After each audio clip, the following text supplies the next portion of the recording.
Hi YouTube. Check out Doug got me a t-shirt. Oh yeah, it comes out right. Cool, huh? I thought so. Um, I really don't feel this way about people, but when it comes to like the Satanic church or maybe somebody like that, yeah, that this is for them. They really need to be quiet in life. Leading people in the wrong direction. I know a lot of people that are scholars think they're going in the right direction with this satanic stuff and contributing that to this is scholars contributing that to the seven spirits of God, which people don't address enough. But it's just like any spirit or any kid, if your kid is struggling, you don't ignore it and patronize it. It'd be like, um, I'll use my youngest one for an example. His name's Jonathan. So to be like, hey, John, I see you're struggling there. So I'm just going to ignore you, but I'm going to tell you you're doing a good job, even if you're not. Um, I'm going to shower you with gifts above. Um, Say like if his brother and him were the same person but different expressions of that person. Do you see what I'm saying? And that's what these seven spirits are. And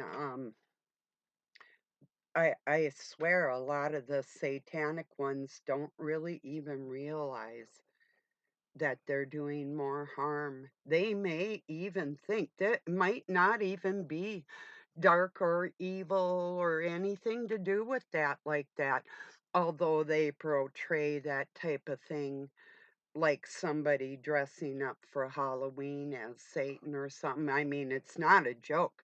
The murderous type, bad vibration, cold, dark, evil shit on this planet that is caused by that entity and his minions, that's not a joke at all. I mean, the Nephilim, the fallen angels, are a real thing. But they say that a third of the angels fell. What if there was only three? Would there be one? Um, I don't know. It's just an idea. I know they say there's like what 200 or um, but there's a lot more angels than that, isn't there? That's what the book states. Anyway, so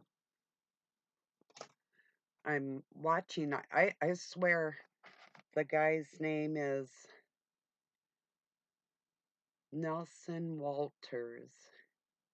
I shared his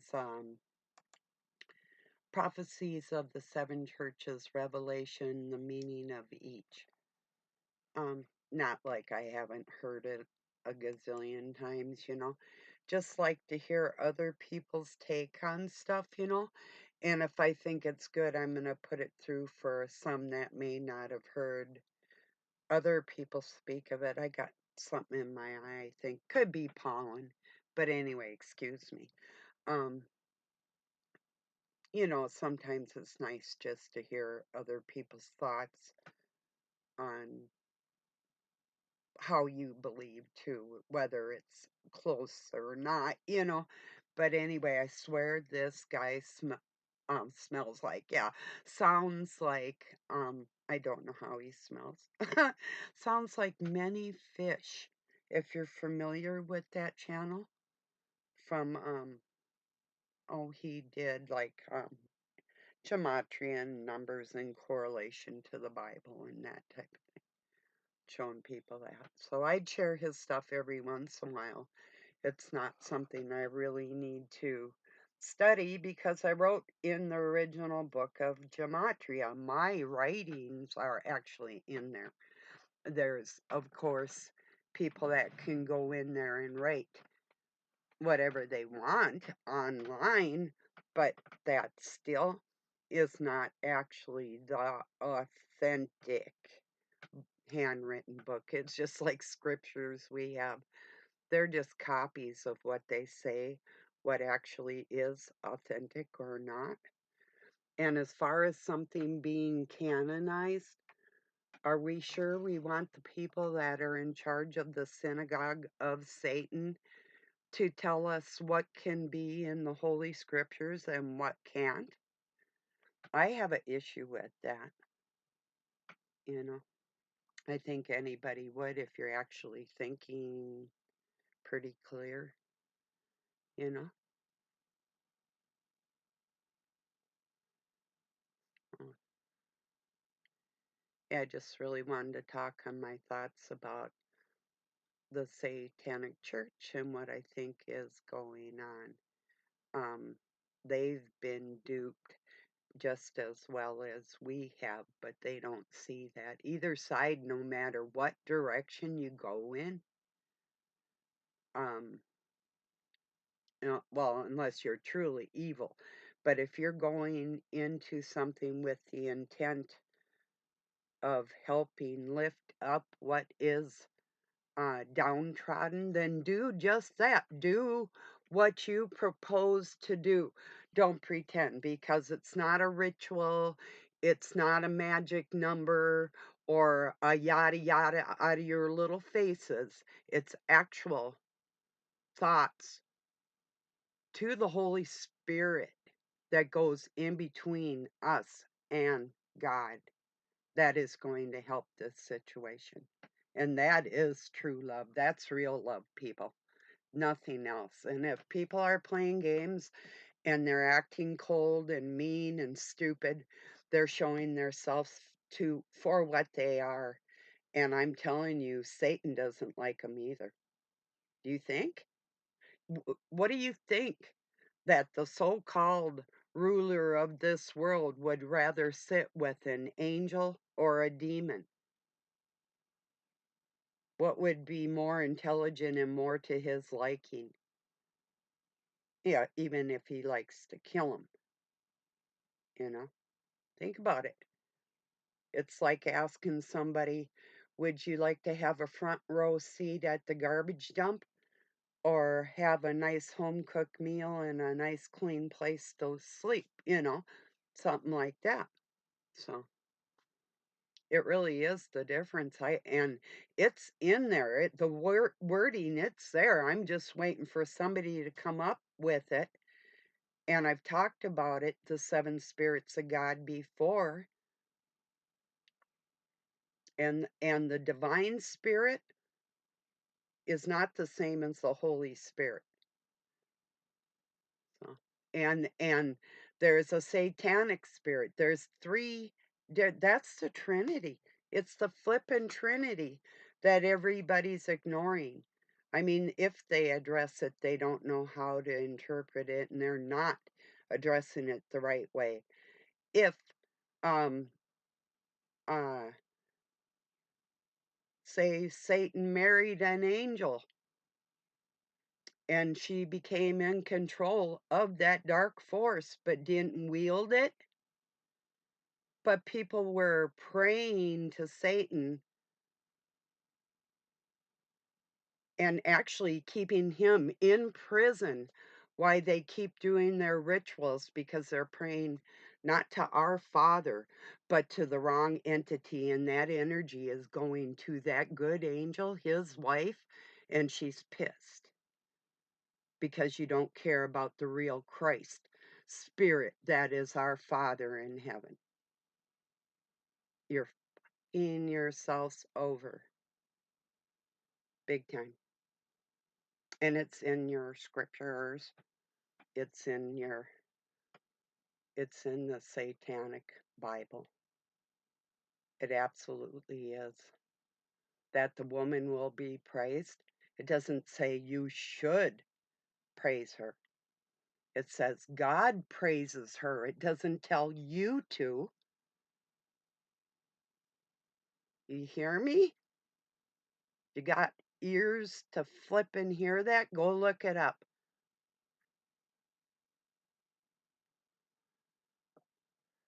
Says it in the good book and the so-called bad one.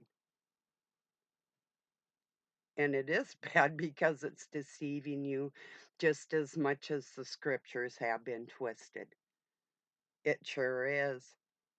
Better search inside your hearts or dig down deeper into those Greek texts and words that lead off into Latin, which is like the Vatican and the big trickster in the whole show here, along with Judaism and Islamic and Muslim. Come on, people, this is real. It's all together. These churches that are talked about in the end, um, if God has an issue with every single one of them, you better sit down and listen, except for the Church of Philadelphia. So you're deceiving yourselves.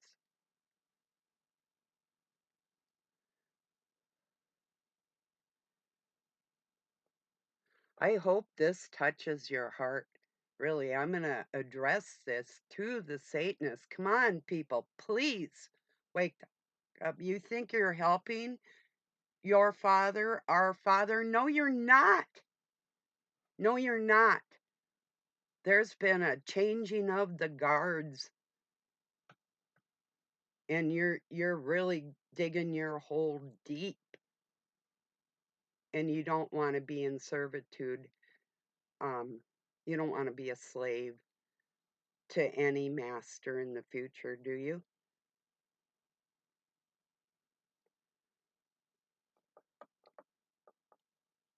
All our hopes for everybody to be okay someday will come true, and I've proved that through survival of the fittest. That's how it works on this planet. Only the most um, righteous blood in the end is going to survive. It's clear. You can come up against somebody that acts like your enemy, and you can tell right away if you were to have an offspring and their offspring meet in a field, whose offspring was going to be smarter, kinder, wiser, and stronger. It's just something that happens naturally in nature. Although they're trying to come up with ways mechanically and robotically to enhance themselves, it's going to be a big failure. They're doing things all wrong. Cheers, everybody. Happy weekend if you're there yet. Well, you would be. Yeah.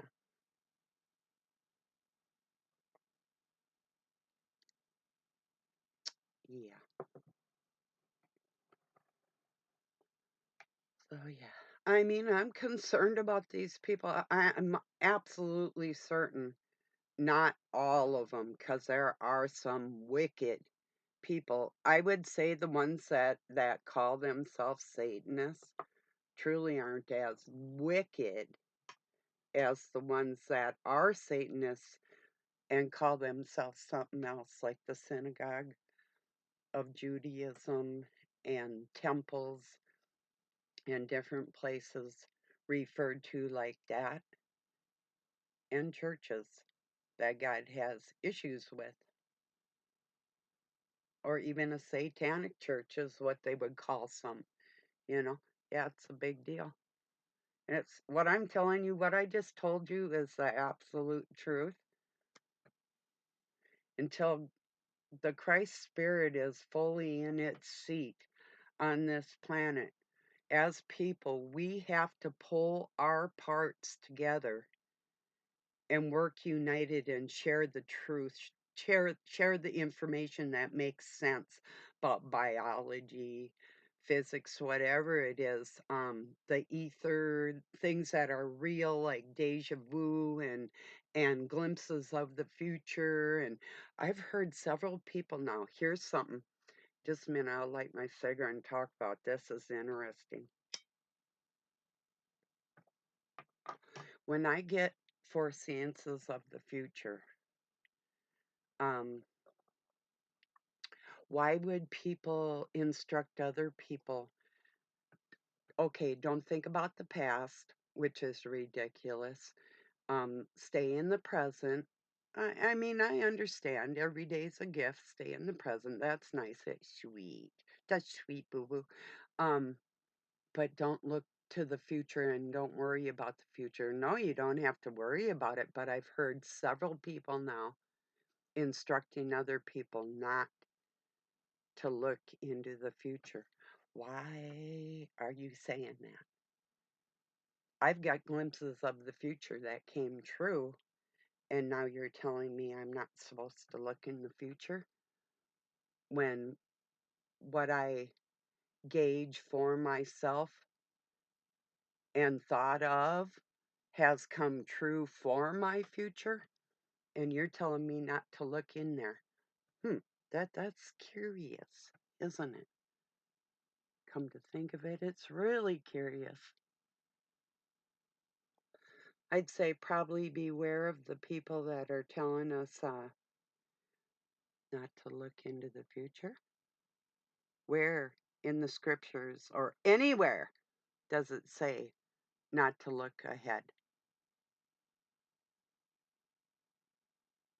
Not one dang place. No, nowhere. Nowhere. Where does it say not to look past? Nowhere. Where does it say just to live in the present? Not one dang place. Time's linear. As a matter of fact, if I didn't look into the past, I wouldn't be able to self reflect. I wouldn't be able to have memories of my children being born, even if it was horrible. Um, all these things and looking into the future and what I see. Yeah, no, no. Those are my gifts. You darn right. Keep looking into the future. Keep paving your way and keep a foreseeance of things to come. Those are gifts from God. Don't listen to these clowns out there telling us that shit. That's bullshit. Nice little saying. Sounds cute. You know, forget about the past, live in the present. Every day is a gift and don't worry about the future. Well, that's true. It's absolutely true. But when they change it to don't look into the future, that's a big issue. Better be looking ahead. You better think at least 6, 7 generations ahead of yourself, what you're doing right now to them. That's how far. In fact, you better start thinking of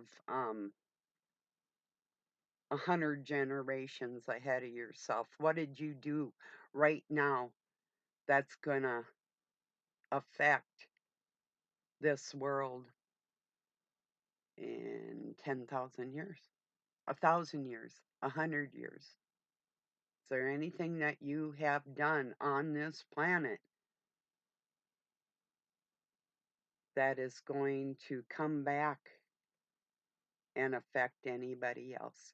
Is there anything, any YouTube things, any books you've written, anything you've said um, that's going to come back and bite you in your boo boo because you didn't look far enough ahead for everybody else? You were just living in the present, you know?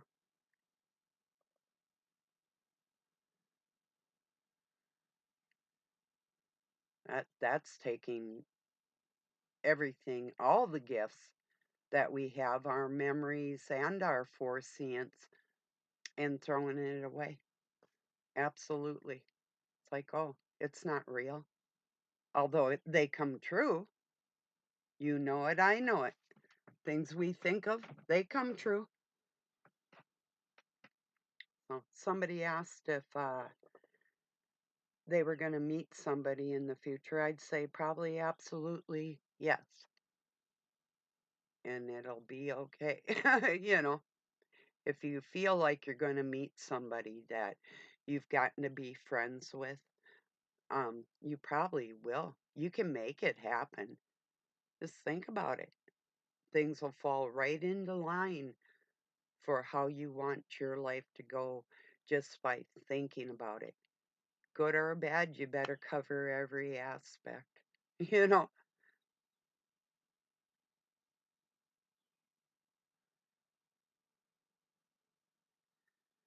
Like I told you, yeah, there's times I want to sell this place or even get my own little um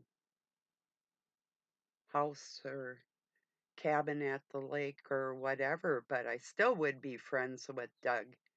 Um, you know, still would be his friend.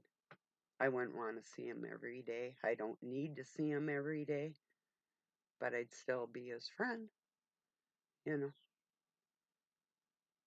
But there was something else I was going to say about that, about looking ahead. I don't know what it was. I don't know.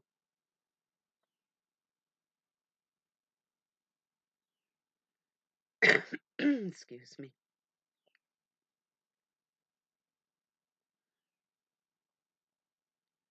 Then I started thinking about getting a place. Yeah, I might someday. I don't know. I do not know. I can make things happen ahead, is what I was talking about. And that falls in line with being where I want to be. It's not so much as wanting to be, but needing to be um, for a certain amount of time for different reasons in the world. I'm not ignorant of anything, and I'm not like a slave or an enabler. As mean as anybody could even be to me, um, they're still never going to be as stubborn as I am when it comes to my faith in God. They just can't do anything about that. It, you know, it's the way it is. Just like when I found out things weren't the way I wanted them to be in relationships and whatever, it's like, hey, look, I already knew ahead of time, and I was just giving you that chance, you know. But something tells me in my soul that we've been here before. We've been shown these things, and people have been warned, and this really is their last warning. Not from me. I know. I know it in my heart. We all feel it. We all feel um, the love of God coming upon people in a deeper way. I'm telling you, Christ is already on this earth through the 144,000 and individually, even within Satan. There's nothing people can do with that spot in your heart, that nagging spot when you do something stupid that you know you shouldn't. It's in everybody. Go have another drink, make it go away. Maybe it will, maybe it won't. It might not even change you if you're strong minded, you know. So take it as an insult or a compliment, either way. So,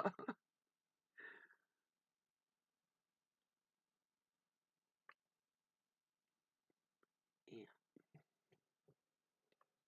Well, it was hot out yesterday. I had gone out to move some of my yard lights. I have solar lights, and making this one spot safer for some tiny kittens out there.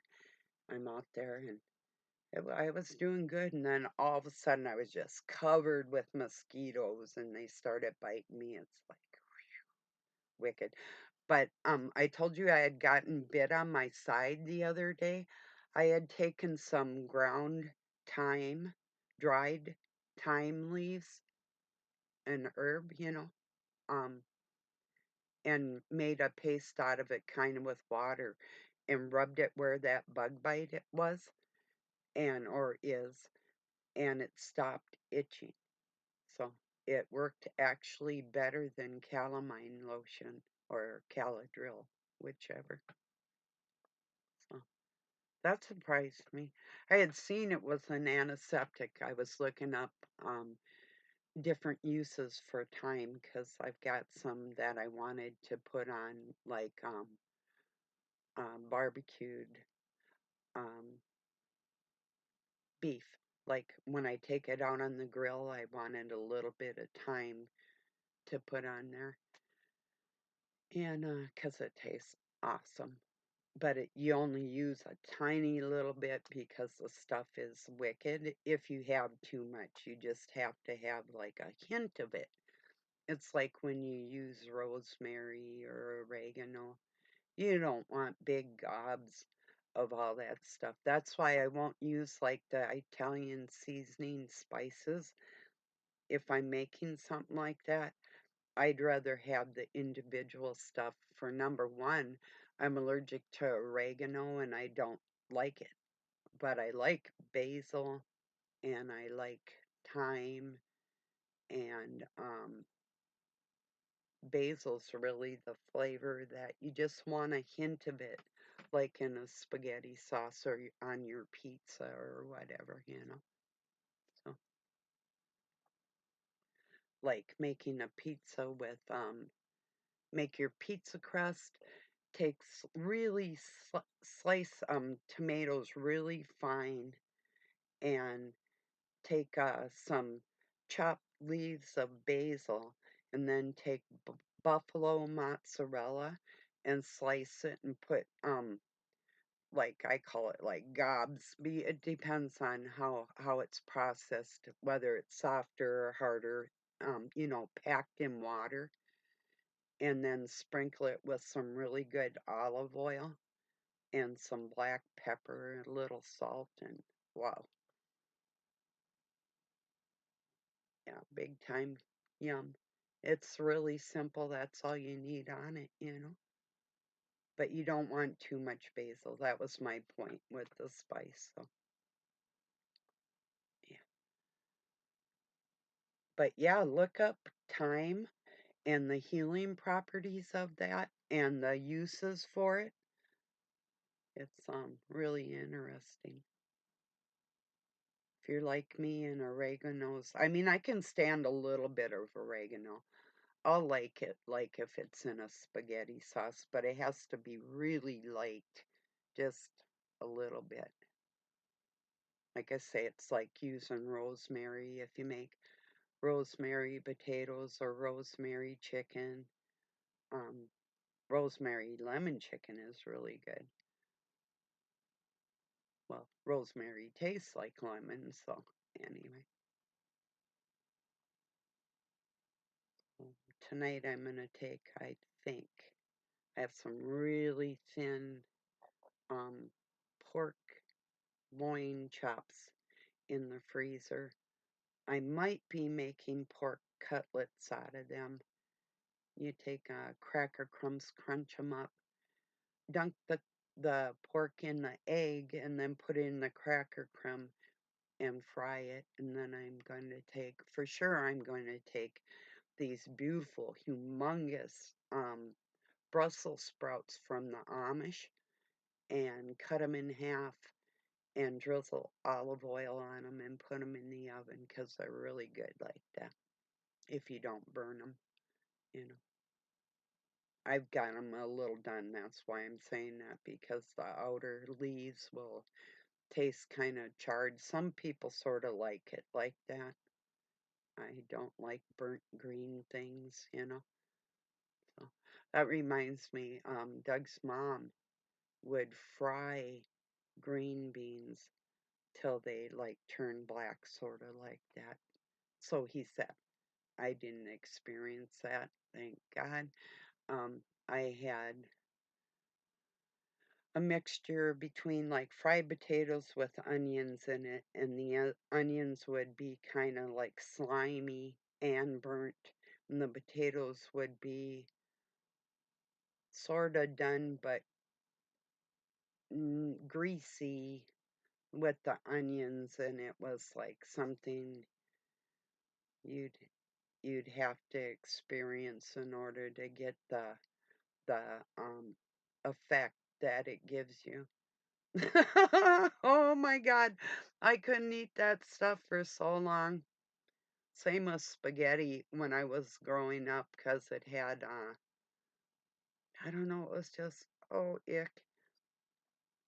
It had celery in it, spaghetti sauce, and green peppers, that's okay, but the celery, because my mom would use the stewed tomatoes we'd make, we put in celery and onions, tomatoes, cook it down, and then can them, and so she'd use that for her spaghetti sauce too. And just that crunch of that celery in there on the spaghetti noodles with stuff was just so gross to me. I didn't like spaghetti till a friend of mine made it for me up on a mountain. Um, CH and Sandy, this couple up there, and he took oh Italian sausage, that are in the casing, and chunked it up and made homemade spaghetti sauce, and like his mom would make, or his grandma, I'm not sure which one. And he made some kind of deal with me that if I didn't like it, I can't remember what it was, but I'd get something, or he'd do something for free, or I can't remember what it was. I loved it. I could not believe I loved spaghetti. It was awesome. I mean, totally flipping awesome. And then I would make it. But I did get sick of it again because Doug and my oldest son, Luke, um, ate it all the time. They wanted it all the time, and it was just too much for me. It's like I don't ever want to cook another spaghetti noodle in my life. But then I've gotten to like it again every so often. But yeah, I don't know how I got par- parsley, sage, rosemary, and thyme. Good song. Oh, Scarborough Fair. That's what it's called by Simon and Garfunkel. Yeah. I had a mouse named Garfunkel. Yeah, sure did. Only for a while though, because I had it in a bucket with some. We were moving a shed that I was going to turn into a chicken coop. I was a kid, and so my dad and I moved it on some logs, pulled it with the tractor, and then we'd place another log, or I would, in front, and we kept rolling it, rolling it. Well, when we got it up a little ways, I seen this whole family of mice, and the mom went running, and some of the babies didn't make it, and I took one, put it in a bucket with some straw, and I would feed him, and he'd climb up my finger, he'd look at me like, I love you, it's pretty cool. But I had a cloth over it at night in this shed, um, and the cloth fell down and he was able to climb out, so I thought, well, okay. Then he wanted to be free. And it was just a gray mouse. And another time I was supposed to take this field mouse. It was so beautiful. It was like this color, almost like a red and a white, almost like a guinea pig or a pretty cat or what, and it was like round and fluffy. And I got it in a live trap in the house, out in the country.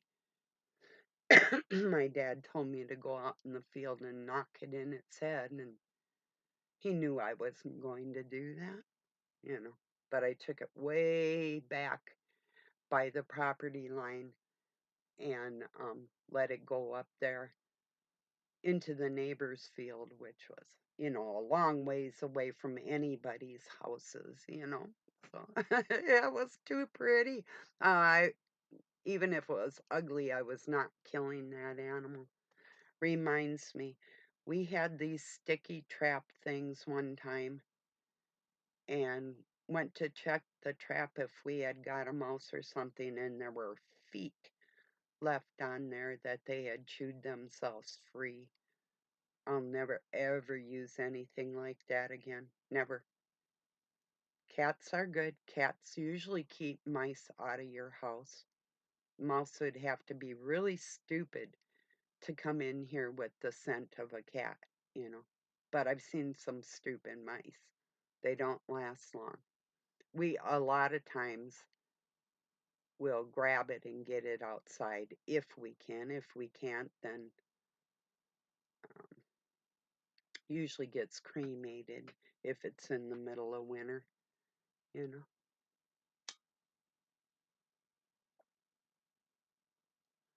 Yeah, that feet thing was really gross. Don't use those sticky trap things. They don't work.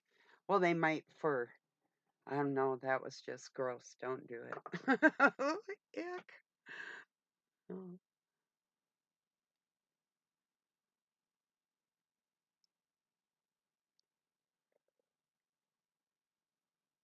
well, well, I'm gonna get this uploaded. I wanted to address that thing about the seven spirits of God, and people on either side of the fence really need to dig down into their hearts and understand what these churches are and what's going on and the correlations between the lampstands and the churches and all that. Oh, sounds like a delivery truck. Absolutely. I got to go anyway. What? No, that's Doug. It's got to be. Nobody else would come up here and do that, I don't think. Okay, everybody. Thank you for joining me. Peace and love from Pine City, Minnesota, USA. Have a good night or day wherever you're at.